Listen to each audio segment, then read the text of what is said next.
that's why I just love the beauty of this story because it highlights how good God is and how powerful the atonement is in our lives. Oh, this is such a fun episode. You're going to enjoy it. We have Ben Lomu on, who played King Lamoni in the Book of Mormon Movies, to talk about King Lamoni and some of the things he learned and how the scriptures became real through that.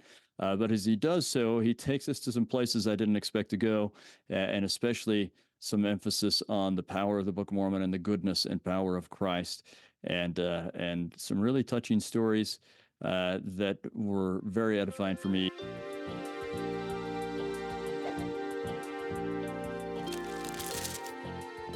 Hello, and welcome to the Scriptures Are Real podcast. This is the podcast where we talk about elements of the scriptures that help them become more real to us because we believe that allows us to apply them in our lives and draw more power out of them, and we need all the help we can get. I'm your host, Kerry Muhlstein, and I have with us a guest I'm really excited to have on. This is Ben Lomu. Welcome, Ben. Thanks, Kerry. I am so happy to be here. Glad to have you. Glad to have you with us. Thank you for joining us. And I forgot to tell you, Ben, but before we get going, I actually just wanted to let my audience know about something that we just finished doing a church history tour, and we had so many people that wanted to go. And I just said, I don't have time to do more. But my wife told me, well, next year we're studying church history. We've just acquired all these things. You need to figure out a time. So we are going to do another one in the fall. I think it's October. We're going to do it October 10th through 19th or something. So if any of my audience is interested in that, please email me at thescripturesarereal@gmail.com. That's thescripturesarereal@gmail.com. We just want to be able to help people get ready for Come Follow Me church history year. So anyway, I forgot to tell you we need to talk about that. But now let's talk about you, Ben. So I met Ben, and many of you may know Ben this way. I met Ben because he's the host of Come Follow Up. And they've made the mistake a few times of having me on there. And I just have so much fun with Ben on there. He is a fantastic teacher. I'm impressed with his ability to remember people, their names. He has a fantastic way of just understanding what people are saying and turning it into gospel principles, and a gifted teacher. And I know that also from hearing from his students. He teaches at the Utah Valley Institute. There next to UVU, Utah Valley University. So not only is he a gifted teacher, but he is just a good guy. Like, I enjoy being with him. He makes me laugh, and he makes me feel good. And everyone that works with him has that experience. He's also an actor. He's been in a number of things, including in the Book of Mormon movie starring Lamoni, which is part of why we were excited to have him on today. So welcome, Ben. And what else should we know about you? Well, thanks, Kerry. That was a very, very kind introduction. Kerry, your wife paid me.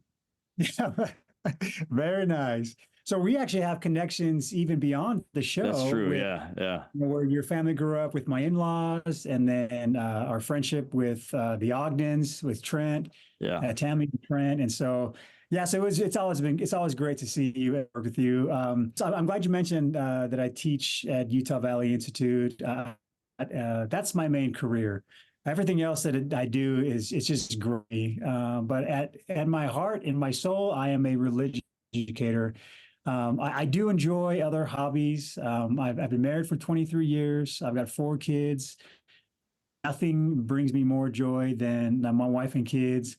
But I also enjoy, mountain biking, martial arts. I love to exercise and stay physically fit. And so I enjoy life. I enjoy being outdoors, and I'm very busy, but it's all with good things. And I'm really finding joy in the journey. Well, good. Now, I will confess, and this may happen sometime, but you guys, I mean, it's almost an embarrassment to say on the show, but Ben is a U of U football fan, and I've been tempted many times to sneak down to his office and redecorate it in BYU Cougar stuff. So not that I like the U football, actually, I do, but I like to give Ben a hard time, and one day I'm going to redecorate his office. Anyway, I appreciate that. yeah. Well, there is so much in this lesson. I mean, Alma 17 through 22, we could spend weeks and weeks on stories that everybody knows. And yet every time I come back to them, I'm like, oh, wow, there's something I didn't think of in there. So we're not going to try and cover everything. we will just dive in wherever Ben would like to dive in. So where would you like to take us, Ben? Oh, well, thank you. I appreciate that. I do love these chapters, and so much of that love started with being cast as King Lamoni. I really had to dive in and get to know what's going on here, specifically with King Lamoni, because we don't have a lot of information about him. We just kind of pick up the story. And so what's really intrigued me is in chapter 17, I'm so impressed by what did King Lamoni see in Ammon that caused him to listen, to soften his heart, and so for me, really trying to get inside of his head. And it was actually kind of fun because as an actor, I had a chance to create my own backstory for King Lamoni. Yeah. What was he like? How was he raised? How familiar was he with the Nephites? Did he have? There's one verse that I've always, and maybe you can shed some light on this, Carrie. So, for example, verse 6. This is where Ammon he comes in and he meets Lamoni. If you look in so we're in what, chapter 18? Chapter 17. So towards the end of 17. Let's see. No, sorry. Well, 26. 26, but okay. Before we get there, so if you go back up to like 22, the king wants to know about Ammon. Like, what are your desires? What do you want? And I was always curious, does King Lamoni at this point know that Ammon is the son of a king? Yeah. Is he trying to set up some sort of like, how they did like in Europe, with kings, and they would kind of make these alliances with families. Right. So part of my process was, okay, and this is of course just trying to piece things together. Did Lamoni see something in Ammon? Was it the fact that he was the son of a king? Was that the initial start of this relationship? Okay, take one of my daughters. Let's unite our families, and maybe we can benefit from each other. Maybe I can benefit from having this, this new son-in-law who is a son of a Nephite king. And of course, Ammon, he just says, "Let me be your servant." And then this is a question I have, Carrie, that maybe you can help me understand. In verse 26 of Alma 17, Ammon wants to go and serve the king. And after he had been in the service of the king 3 days, as he was with the Lamanitish. Yeah. In my mind, I think that's the only time we ever see Lamanitish mentioned in the Book of Mormon. And so this is my thought. You tell me what you think. So the thought that I had was, could these be remnants of the people of Ammon? Could these be part Nephite, part Lamanite? Maybe these are considered lesser than in Lamanite society, and that's why they're the servants. And so that was one thought I had, that this is kind of another reason why Lamoni could be familiar with Ammon. What does he see in him? Just the beginnings. What's intriguing him by sending him to be with the other, maybe Nephite servants. I don't know. It was a fun thought to get into, to kind of begin that process of thinking, why was Lamoni so intrigued with Ammon?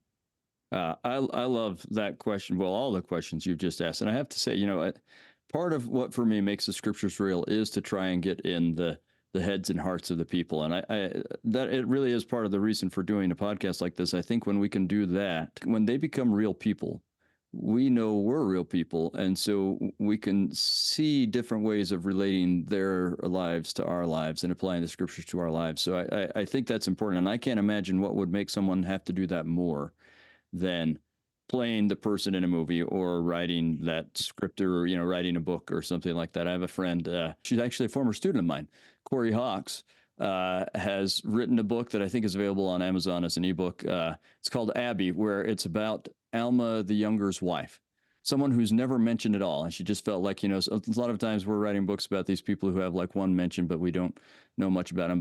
But what about someone who must have played a huge role in a lot of things going on, and we never even hear about her at all, right? And so that's someone who's really getting it. We're trying to get in the head of someone that we don't even know about. But anyone who's writing has to get in their head. But I think you had to really, really try and get in Lamoni's head, which is going to cause you to ask questions like this, right?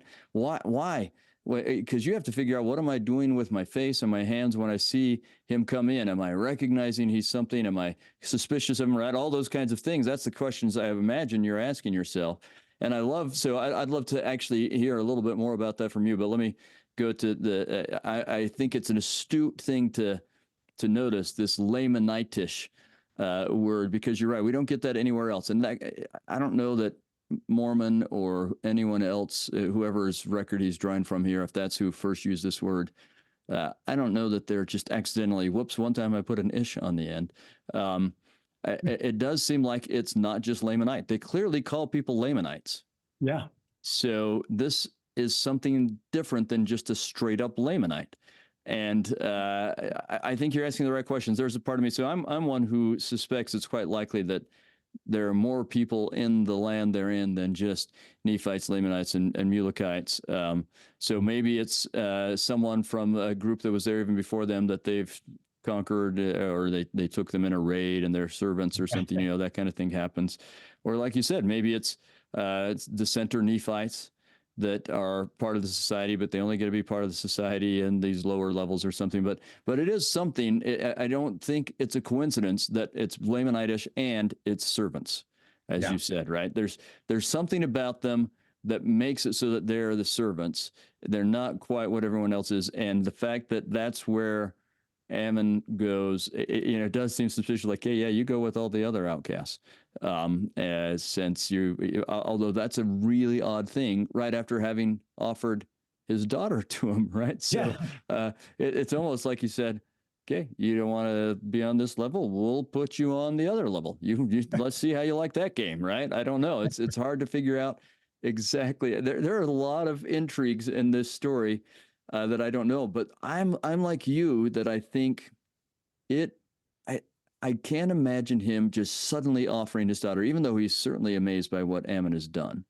I can't imagine him just suddenly offering. No, let's see, he even offers his daughter before he's done anything, right? Yeah. Sorry, I got right at the very beginning. Down. Yeah, that's like one of the first things he does. Yeah, he offers his daughter. I just can't imagine that happening to just any Nephite that wanders in, right? There's no way. There's no way. So it does seem like he may have identified himself or have been recognized as, maybe by someone who's Lamanitish and used to be Nephite. He's been recognized as, oh, do you know who this guy is? Because that's not small potatoes to have the son of the king there, right? That is a big thing. And you're right. I mean, political alliances are, they're from the beginning of civilized culture. We have evidence of political alliance marriages.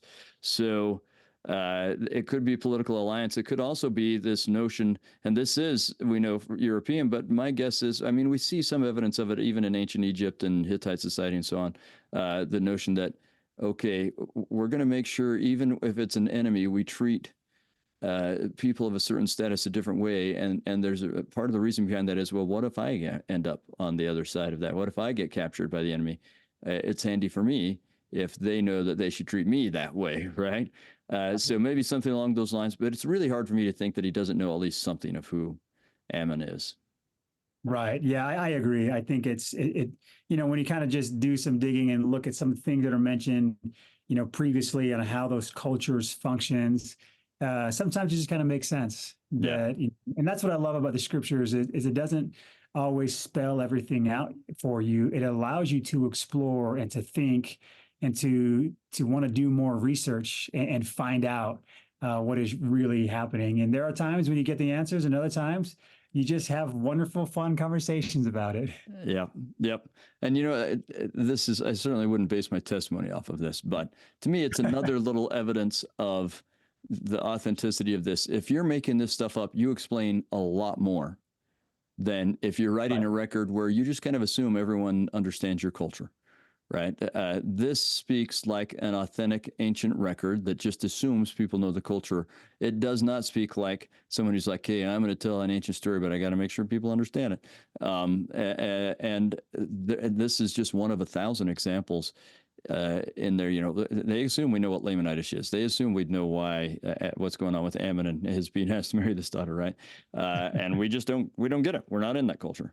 That's right. But you had to be. Yeah, absolutely. One of the things that was really interesting when we were filming, the director really wanted to make sure that King Lamoni's wife was a huge part of the story, and to really show her influence. And so, as actors, we would just talk. Okay, how should we play this? We would together look at it, and when we were specific with the part of the daughter. It was, we kind of, as we were discussing, where we thought, what if we were using this as a setup? Let's check his motives. Let's just see how is he going to respond if we're like, okay, take one of my daughters. And that kind of was the turning point of Lamoni's first impressions of Ammon for us, was like, okay, something's different. Yeah. What is, he's all he says he wants to be my servant. Okay, and so you can kind of see that the softening of the heart. So it was interesting as we're filming these scenes. I had to always know where we were at, because so you kind of jump around, film things. So I always had to know, okay, where are we in this point? Where is Lamoni's heart as he's starting to slowly warm up? Naturally, I'm drawn to missionary work. I think back to when I was a missionary, and I hope we can get to the part where I love to contrast Ammon's approach to Aaron's approach, Ammon's approach to King Lamoni, and Aaron's approach to Lamoni's father. Yeah. And how it's just, they go on guns blazing. We're going to just preach, and things start out really slow for them, as they preach in Molokai, and is that the city they start in? And then you can see how. And I don't know if Ammon is just a little more wise, with his brothers, where he takes this approach of, he's a little more patient, and maybe that comes with age. I think back to young missionaries versus older missionaries. As a young missionary, you just want to get out there and you want to baptize everybody. I still remember I went to Rome on my mission.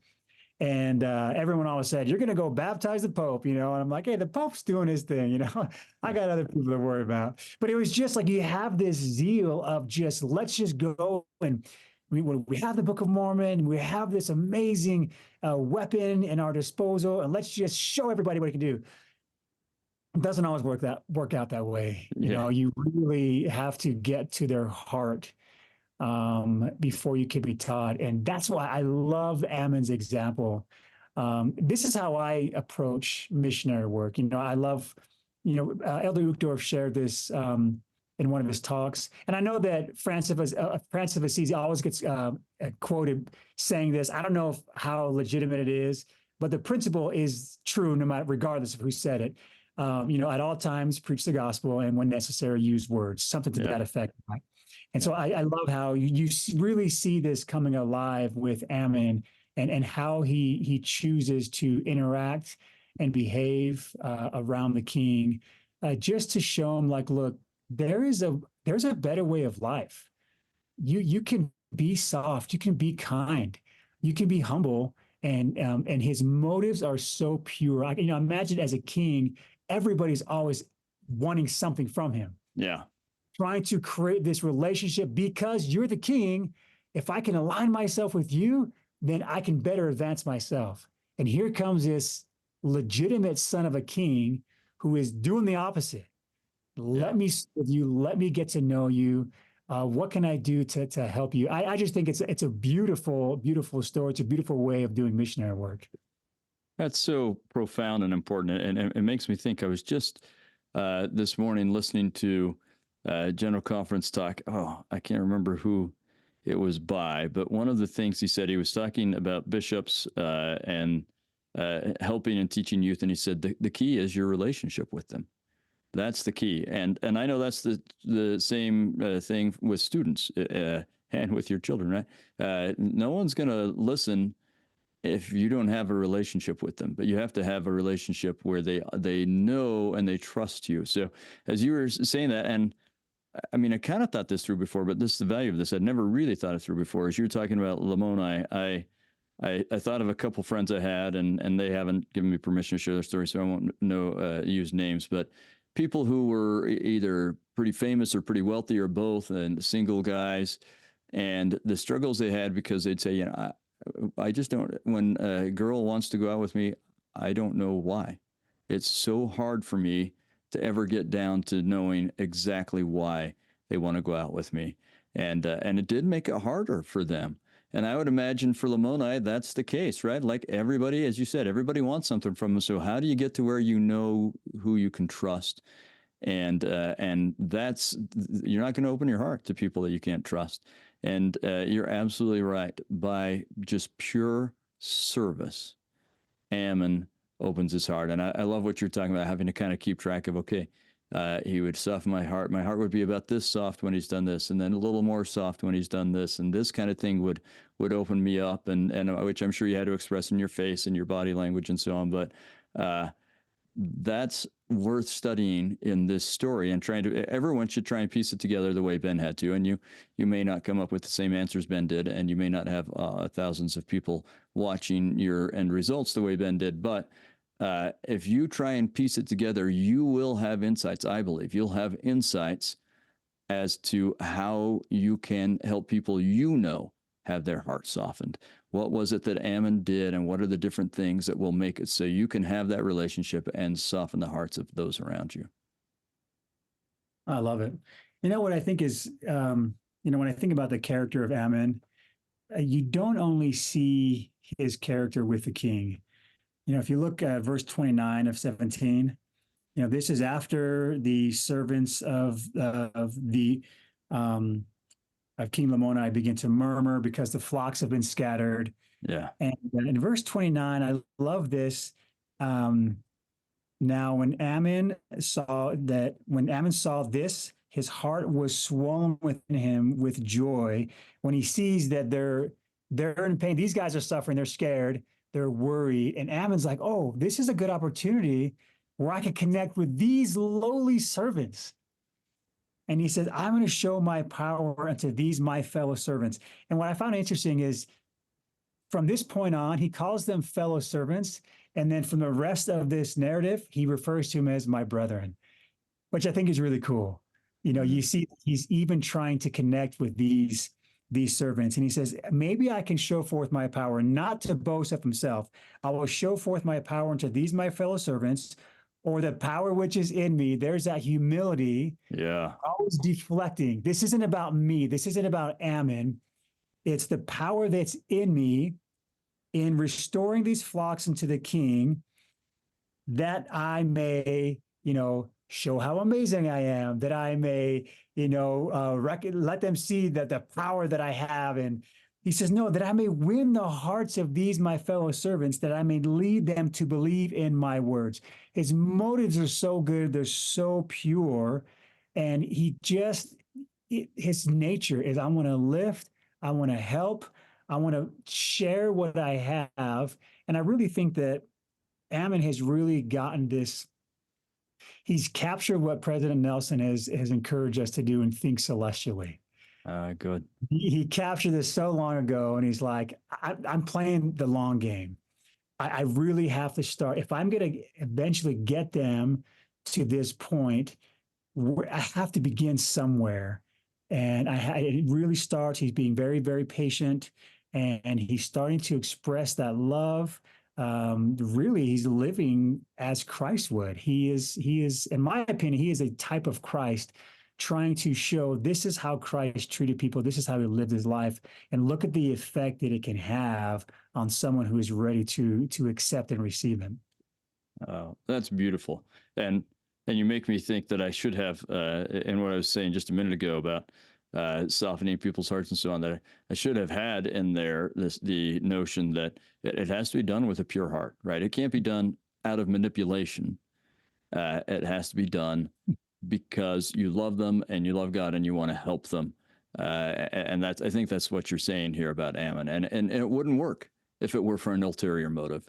If Right. he wanted to become really powerful in the kingdom and he thought the way to get there was to first of all serve the king, it just wouldn't work the same way as what he wants is for them to believe his words and come to Christ, right? And so that you come to, like you read where call them his fellow servants, and then like the very next verse is where you say, when he saw the afflictions of those whom he termed to be his brethren, right? That phrase that you talked about, right?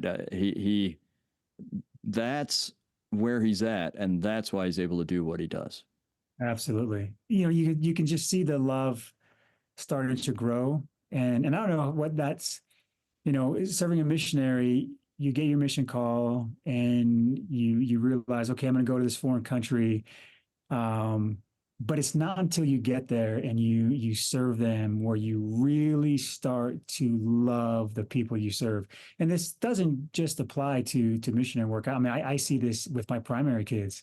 I see these kids kind of running around the chapel, and they're cute and they're funny. But then when you get them in your classroom every Sunday, and you're around them, and you recognize what you're trying to do.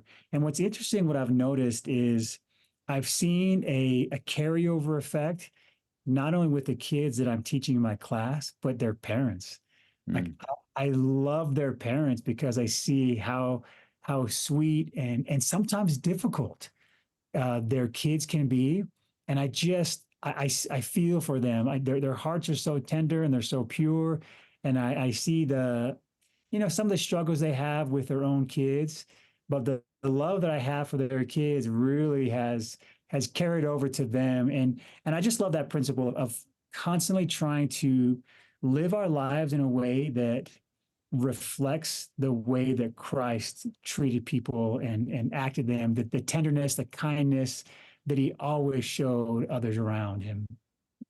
That's beautiful. And I think it comes a little bit from seeing people the way Christ would see them, which I think is what President Nelson is trying to get us to do when he says, see people as a child of God, as their primary identity, right? That's wonderful. I love it. Just such powerful stuff. And maybe I can just say that, I mean, we're talking about missionary work and it certainly applies, but as you were talking about the primary kids, it makes me think all of these principles apply equally to people that we already know that are members of the church, but we want to help them, right? And I'm thinking even of someone who has an older child that maybe isn't making the decisions they would like, or someone who has a grandchild who isn't making the decisions they would like, or someone who has someone in the ward that they know that isn't making the decisions they would like. And these principles work for them as well. And the place to start is with this love. And it's not until they feel the love and feel the relationship that the time will come when you should open your mouth. And there will come a time where maybe you have to speak boldly, and Ammon will.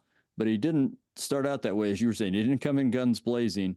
He waited until the relationship was there and the Spirit moved him. And it's very clear the Spirit is directing him when that happens.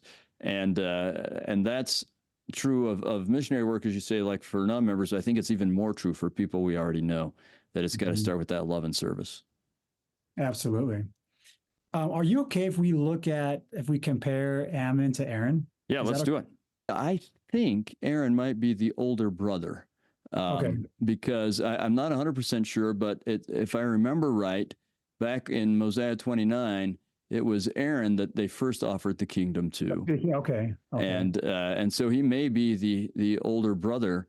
Not that matters in this story, but I find it interesting that the focus goes on Ammon. Even like in Mosiah 26, when someone needs to kind of reprove Ammon, and they didn't actually need to, but it seemed like it needed to, it's Aaron who does it, right? Yeah. I think you just see a couple little hints there, but the story focuses on Ammon, despite, if I'm right, then despite the fact that Aaron is the heir to the throne that has turned it down, and then I guess everyone else did as well. And it has to be because Ammon is the one who goes about this missionary work in this way and starts the success, right? And so that's where the focus is going to be. That's where the lessons are. So I think the contrast is going to be great. Okay, so on that note, this stood out to me as I was preparing these chapters. So if you go back to 17, because I was trying to figure this out too, Alma 17, verse 18. This is they kind of the beginning of this chapter, they're kind of giving a recap after they reunite. Oh, you're right. Yeah. And then in verse 18, it says it's a subtle little correction. Now, Ammon being the chief among them, Yeah, or you're rather, right. he minister unto them. So it doesn't tell us, who's older, but he's just like he's the maybe he's the religious leader, maybe he's the kind of one they look to. That it just kind of has shown forth that maybe the spiritual maturity that perhaps his brothers, whether older or not, didn't have. And so it's kind of interesting to kind of see those little connections. I think it's clear that there is something about Ammon that is different than his brothers, that they look up to him, and then maybe they're kind of like, or even his approach. He's like this humble servant that's like, well, I'm gonna do what I know is right, regardless of what my brother's doing. This is how I'm gonna live my life. That's fantastic. So yeah, let's piece this together just a little bit. So I just flipped back to Mosiah 29, and verse 1 is when it says that he asked who they would have be their king, and the voice of the people in verse 2 came back saying, "We are desirous that Aaron thy son should be our king." But Aaron had gone up to the land of Nephi. It tells us in the next verse, and he wouldn't take a kingdom upon him. Neither were any of the sons of Mosiah. So it doesn't state explicitly that he's the oldest, but you would assume that's who they're choosing, right? And so if he's the oldest, but Ammon is the chief or the administering or ministering to them, then that does highlight an important thing, which is that the way governments work and the way God's government works is not the same.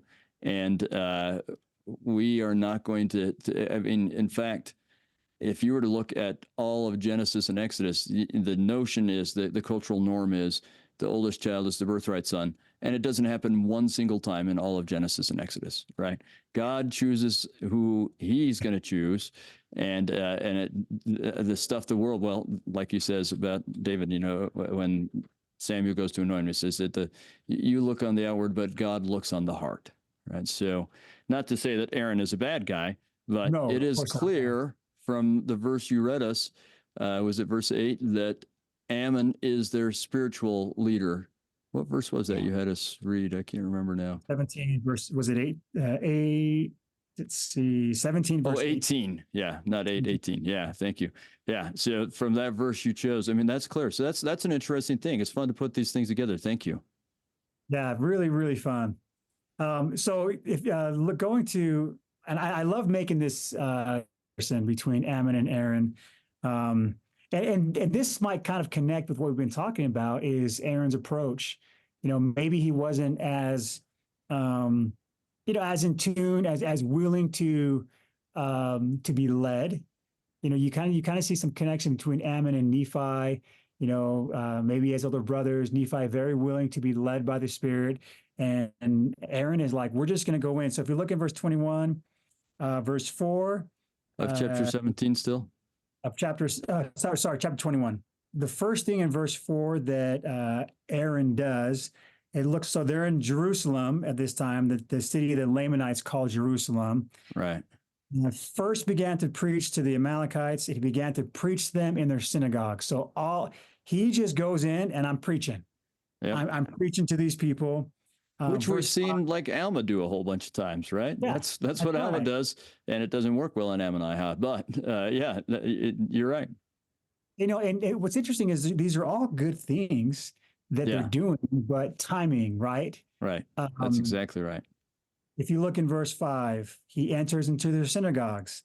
Verse 9, he opens the scriptures unto them. Again, really good things. Opening up the scriptures, talking about Christ. Verse 11, he sees one of his brothers preaching. There he found Mulakai preaching the word unto them, and also Ammon and his brethren, and they contended with many about the word. So you can see it's constantly preaching. And then verse 13, nevertheless, Aaron and a certain number of his brethren were taken and cast into prison. Like, we don't want to hear you. We don't want to listen to anything you have to say. We're just going to take you and throw you in prison. And it's an interesting contrast to see their approach to missionary work.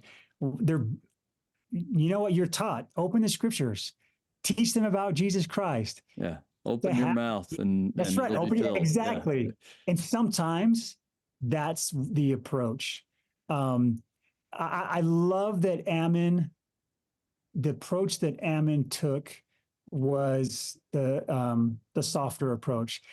And to be honest, maybe when you really look at what this leads to, Ammon's brothers being thrown in prison leads to the conversion of the king over all the Lamanites. Yeah. So which leads to larger mass conversion than happened with Lamoni. But yeah. That's right. So you can kind of see how the Lord is just kind of sitting back and he's like, listen, let me do my thing. I know what's happening.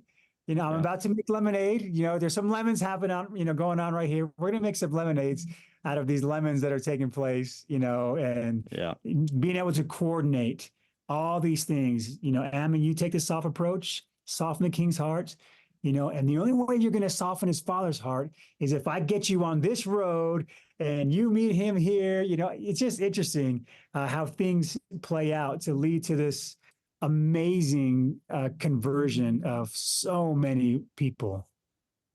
You're so right. And, this is, again, us trying to get in people's heads in no way we can know the answers. But it's still, I think, useful. You can receive inspiration and instruction as you try and do that. So, and I actually am thinking about Alma and Amulek as well. So Alma, he goes to Zarahemla and he preaches in the synagogue. He goes to Gideon, he preaches in the synagogue. He goes to Melech and he preaches in the synagogue. And it works in all these places. He goes to Ammonihah, he preaches in the synagogue and he gets cast out. So he comes back a different way and a different thing, and Amulek helps him and so on. But in the end, he goes and he preaches out on the street or wherever it is. It doesn't tell us where he is, but it's a big public preaching, right? And it gets them cast into prison, and all sorts of tough things happen as a result. The last week's episode was with Kylie Turley, as we tried to address the suffering that those people went through. That are burned and so on, and how could that happen? And actually, just a fantastic episode. So if anyone in this audience hasn't heard that one, I would encourage you. It touched me. Kylie's approach deeply touched me, and it turns out some tragedies happened to people she knew right after that, and I think that we were inspired to have talked about it that way for them, if no one else. But so it was a really touching one. But it's made me think about how sometimes the Lord either lets people act, or even, he could have stopped Alma and Amulek from preaching to people because it's going to lead to people burning. And in fact, this is going to lead to people being killed by the sword by their brethren, 1,000 of them all in one day. So tough things are going to happen because of the truth, but that's not, I think God does care about our lives and about us dying and so on, but he cares more about our spiritual lives than us dying spiritually. But he sometimes lets people do things and sometimes directs people to do things, even when sometimes that direction isn't going to work out immediately just perfectly. So I have asked myself 1,000 times, and I don't know the answer. Did he inspire Aaron to go guns a-blazing so that Aaron would get thrown in prison, so that eventually that would work out so that he can convert the great king? Although actually it seems like maybe he could have done that without being in prison. I don't know, except for that it's Ammon going to get him out of prison that'll get him to meet the king. So I don't, it's hard to know how all these dominoes would play. Or is it just that he's like, yeah, I'm just not going to give you direction and you go on your own, and this will eventuate in things lining up the right way? Or did he give him direction, but Aaron didn't quite hear it, but God still turned it to work for his good? And any of those are possible. And in the end, that's the comforting thing.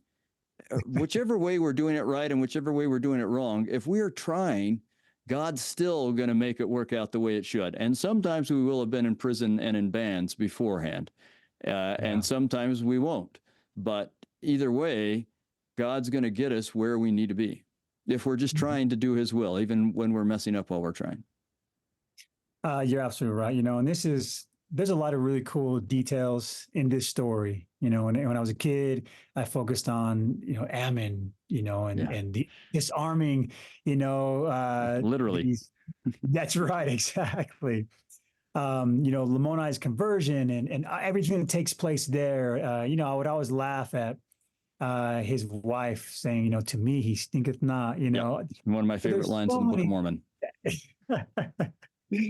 So many really cool details, but the real highlight of the story is the atonement, and it's God's goodness, like how you can, if I'm not careful in my scripture study, I could focus on those details. And Elder Scott, used to talk about that, how to try not to let the details get in the way of really pulling out the true principle of this story, which is God is good. The atonement is real. Regardless of what you have done in your past, you can overcome through the atonement of Jesus Christ. And you have one story here about King Lamoni, but this is a story that's continuing to today of restoring, the Lamanites and bringing them back, just as Enos prayed for. Someday let them hear this, let them come back, let them be forgiven and receive all the blessings that come from the gospel of Jesus Christ. And that's why I just love the beauty of this story, because it highlights how good God is and how powerful the atonement is in our lives. Oh, amen to that. Amen. In fact, as you're saying that, and I don't want to take too long with this, so I'll try and be fast, but let me just kind of propose some scenarios that I think highlight that. So this story doesn't happen the way that it happens, or these things don't come out with this amazing result with thousands coming unto Christ and being saved, and that affecting people for generations, honestly, with the stripling warriors and everything else. But if you don't have, Ammon and Aaron and Alma and Himni and their friends deciding to go, Ammon leaves and he goes to this place. He is inspired to work with these servants where you've got this problem, and the problem happens, and he's inspired how to work it.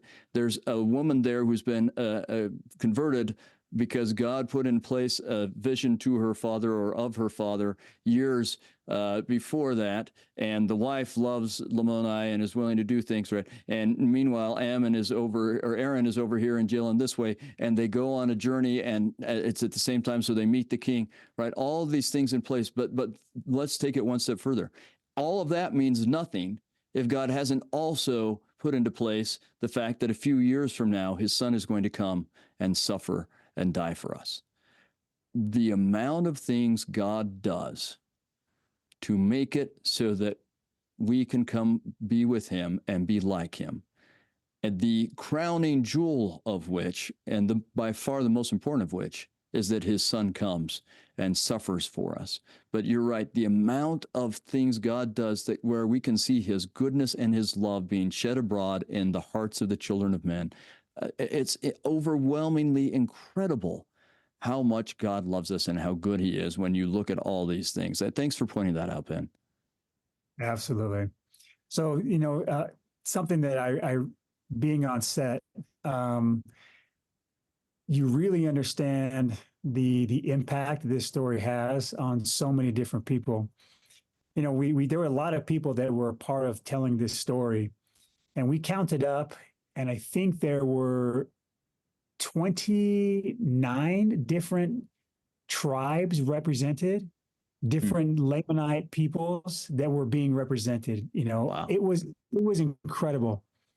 And I remember going on set the first day, and this was my first really big role on a big production like this, where, I have my own trailer with my name on it, so everywhere you go, somebody meets you and is like, all right, we got to take you here. And you don't wait in line to eat. You don't wait in line to, to get your hair and your makeup done. You're first every time. And so being this my first experience, you start to think that you're kind of a big deal, right? It's like, wow, look how special I am. Look what I'm doing.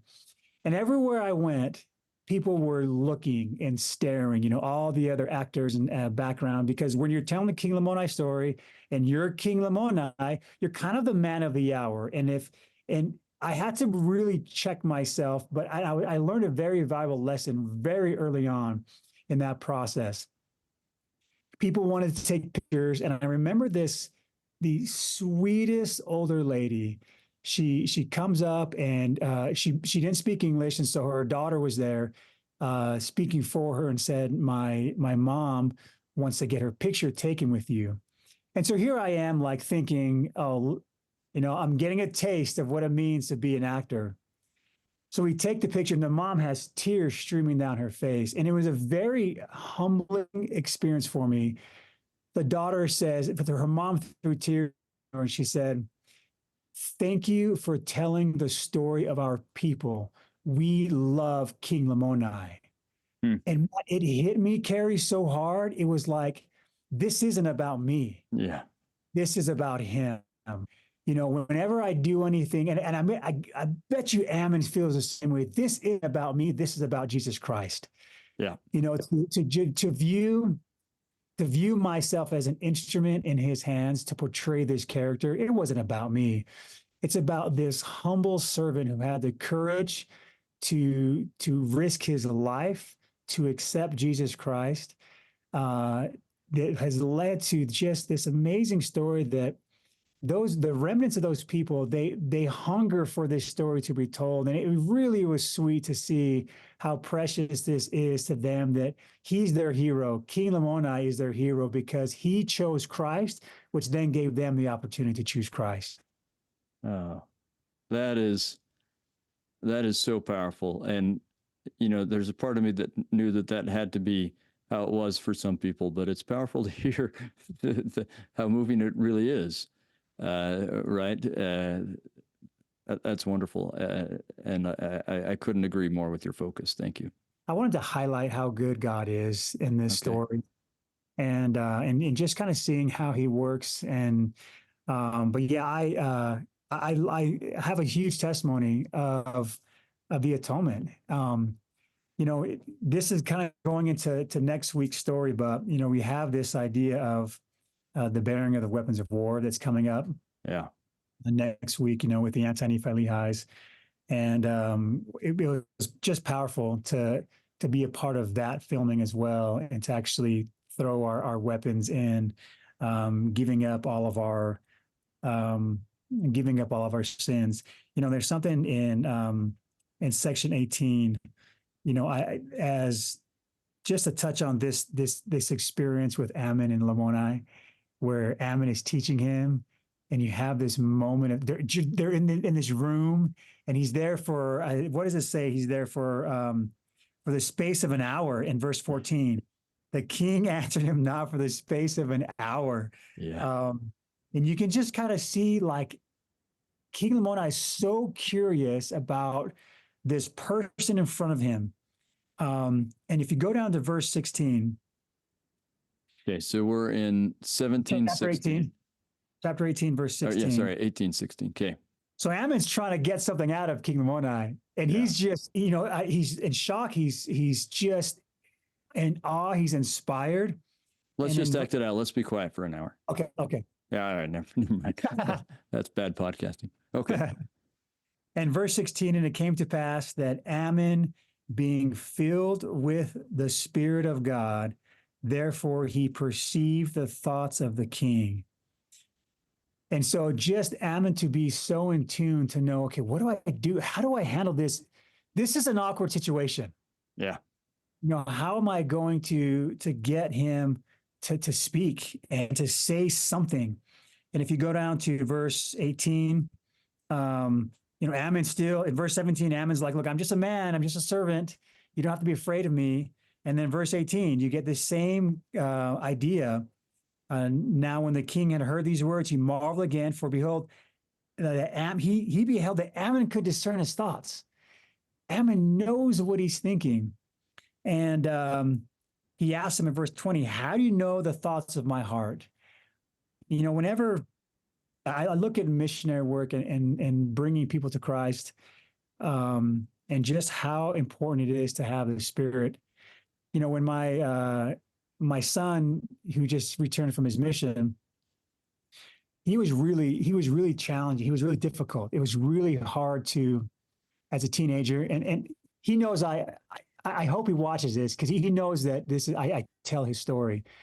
He is our Alma the younger. he had some challenges, and getting him on his mission was really, really tough.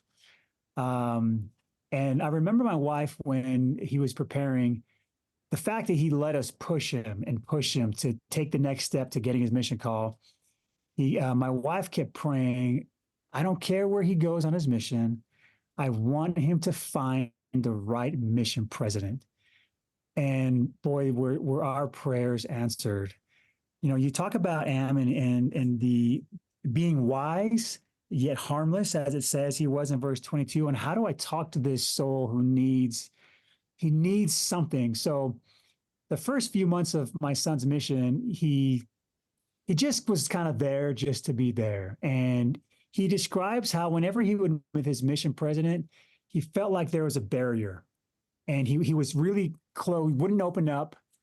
And as a result, the mission president saw that there was a lack of growth on the part of my son. So in one of the interviews, they're sitting there, and he later told me the story.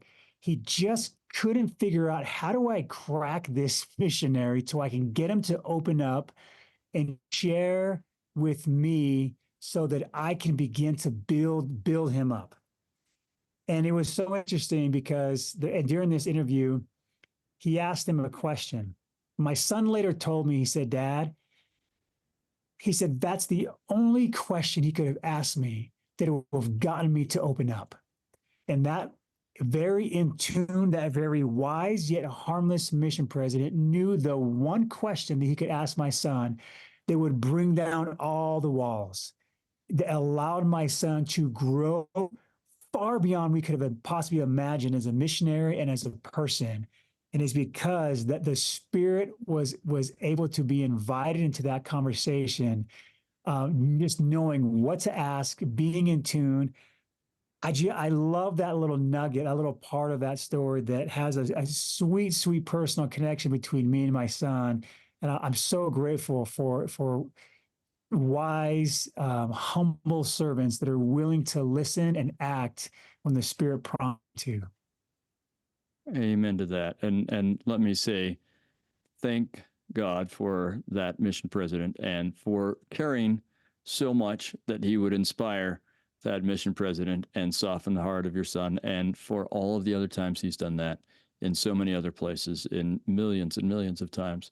What a great example of the goodness of God and his love for us, and how involved he is in the lives and details of every individual. It's well illustrated in the story we just read and in the story you just told. Thank you, Ben.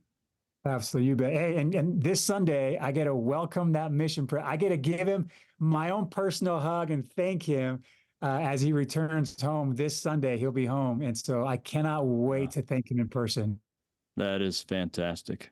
That's so cool, and very tangentially, but that just reminded me that so this episode will come out this Sunday, the same Sunday you're doing that, and I think you and I are on the same on a follow-up episode this Sunday as well. So awesome! It's a fortuitous Sunday, but none of it is as important as you're going to hug that mission president. But when you said this Sunday, it made me think of lots of stuff. Anyway, well, thank you, Ben. Can you just tell us, I don't know, how you feel about the power of the Book of Mormon after having had to delve into at least a specific set of chapters so deeply? Wow. Is that too deep? It's too big a question. No. It's a beautiful question because I have such a deep love for the Book of Mormon.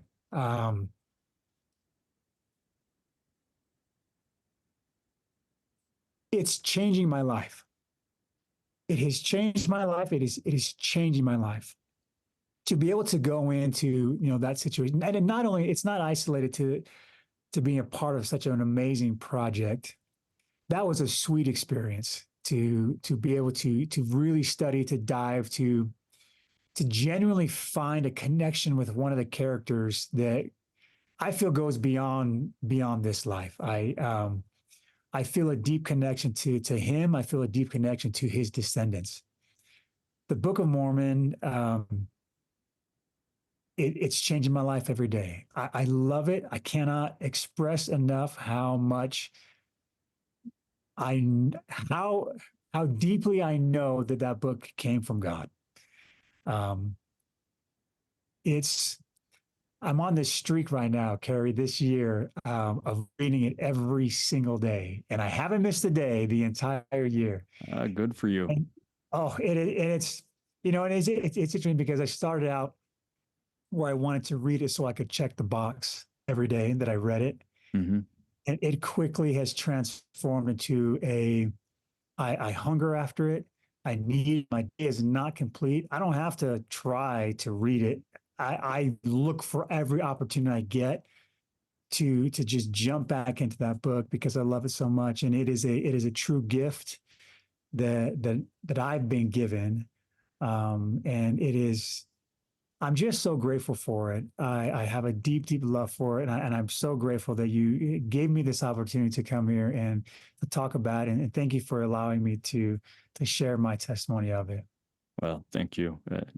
You've just described a good example of hungering and thirsting after righteousness. But I also think that the power, to go back to your earlier emphasis, and I don't want to take us away from that as we end here, but the power that is in the Book of Mormon is one of the most beautiful testimonies of the love God has for us and the goodness of God, that he's given us something that can help us so much. So thank you, Ben, and thank you, Lamoni and Mormon and Joseph Smith and everyone else that gave us all this wonderful stuff, and especially thank you, God. And we want to thank our audience. And we hope that you've heard something here that uplifted and edified you, and that you'll go share it with someone else. We hope you'll share it online in all those ways that I'm supposed to tell you, share it online, because we do want to grow the podcast and we do want to help more people here. But mostly, I hope you'll find an individual that you feel inspired to share something that you learned, felt, or touched by, or anything else. And just go find one person that you can serve and love and uplift. And I think that if that happens, that we'll feel like our time was well spent. So I also want to encourage you to come back next week. We have Lori Denning.